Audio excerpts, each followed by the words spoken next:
voted for the war, but we had reservations. I think it's going to be somebody who can serve a strong contrast and say, we've got to overcome the politics of fear in this country. We have, as Commander-in-Chief, all of us would have a responsibility to keep the American people safe. That's our first responsibility. And I would not hesitate to strike against anybody who would do Americans or American interests harm. But what I do believe, wait, well, let me finish. I was listening to these folks quite some time. What I do believe is that we have to describe a new foreign policy that says, for example, I will meet not just with our friends, but with our enemies, because I remember what John F. Kennedy said, that we should never negotiate out of fear, but we should never fear to negotiate. Having that kind of posture is the way I think we effectively debate the Republicans on this issue, because if we just play into the same fear-mongering that they have been engaged in since 9/11, then we are playing on their battlefield, but more importantly, we are not doing what's right in order to rebuild our alliances, repair our relationships around the world, and actually make us more safe in the long term. And it requires that. It requires. Well, wait. Both of them talked about it. You got to let me say a word. 30 seconds, please. What it requires is having something beyond a short-term foreign policy of convenience. I mean, Bush has done extraordinary damage to us. But if we have a visionary foreign policy, where we reestablish America as a moral leader in the world, where we do the things that we need to do to combat global poverty, to deal with the spread of HIV/AIDS, the spread of disease at large, economic development. What it does is it takes an entire generation of young people who are sitting on the fence as I speak, and on one side is Al-Qaeda and bin Laden and Islamic Jihad, and on the other side is the United States of America. Which way do they go? That depends entirely on us. If they continue to see this foreign policy of belligerence, selfishness, only interested in the expansion of American power, we will drive them in the other direction. If, on the other hand, they see America as the light, the source of hope and opportunity, it will pull them to us like a magnet. We need to be that light again. Thank you, Senators. All right. We are completely out of time, but we have time for one final question that I'd like to ask all three of you to respond on, and if possible, within 1 minute or less. But it's an important question on this important day. And Senator Edwards, let me start with you. If Dr. Martin Luther King were alive today, unfortunately he's not, but if he were alive today, why do you think he would, or why should he endorse you? For two reasons. One is that we've talked about this a great deal already.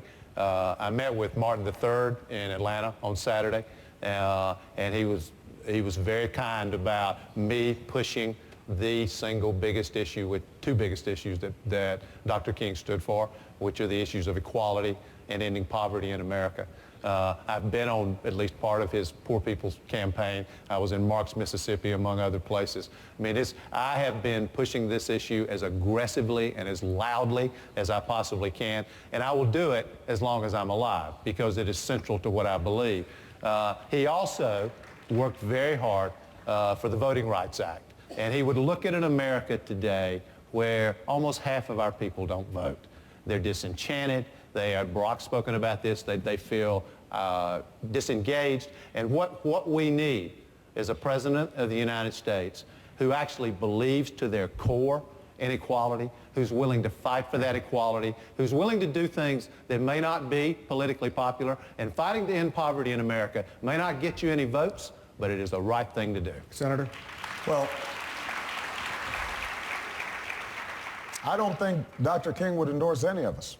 I think what he would call upon the American people to do is to hold us accountable. And this goes to the core differences, I think, in this campaign. I believe change does not happen from the top down, it happens from the bottom up. Dr. King understood that. It was those women who were willing to walk instead of ride the bus. It were union workers who were willing to take on violence and intimidation to get the right to organize. It was women who decided, I'm as smart as my husband, I better get the right to vote. Them arguing, mobilizing, agitating, and ultimately forcing elected officials to be accountable, I think that's the key. So that has been a hallmark of my career, transparency and accountability, getting the American people involved. That's how we're going to bring about change. That's why I want to be President of the United States, to respect the power of the American people to bring about change. Senator Clinton. Well, there is no doubt that change comes from the extraordinary efforts of the American people. I've seen it in my life. I'm sitting here as a result of that change. It is also true, and Dr. King understood this, he campaigned for political leaders, he lobbied them, he pushed them, he cajoled, he did everything he could to get them over the line so that they would be part of the movement that he gave his life for. There are people sitting in this audience right now, John Lewis, Jim Clyburn, they were part of those kinds of efforts, going so far as they could to make it clear that we had to live up to our values and our ideals. And then there was a meeting of morality and politics, and the political leaders finally responded. The American people should not have to work so hard to get leaders who will actually help them and recognize we are strongest when we lead by our values. Dr. King transformed the lives of so many of us, and I intend to do whatever I can to make his legacy real in the lives of Americans. Senators, that ends our debate. Thank you so very much to all of you. And this word for our viewers out there, our partners at the Congressional Black Caucus Institute, and all of us want to thank you. Senator, thanks very much. We're just saying goodbye. Senator, thank you. Senator Clinton, thanks to you as well. Just want our viewers to know out there, we'll have 2 more debates January 30th in Los Angeles with the Republicans. Anderson Cooper will be at the Reagan Library for the Republican presidential debate on January 30th. Then the next night, I'll be hosting another Democratic presidential debate at the Kodak Theater in Los Angeles. The Democratic candidates will be there as well, January 31st. I'm Wolf Blitzer here in Myrtle Beach, South Carolina. Up next, a special edition of Anderson Cooper 360.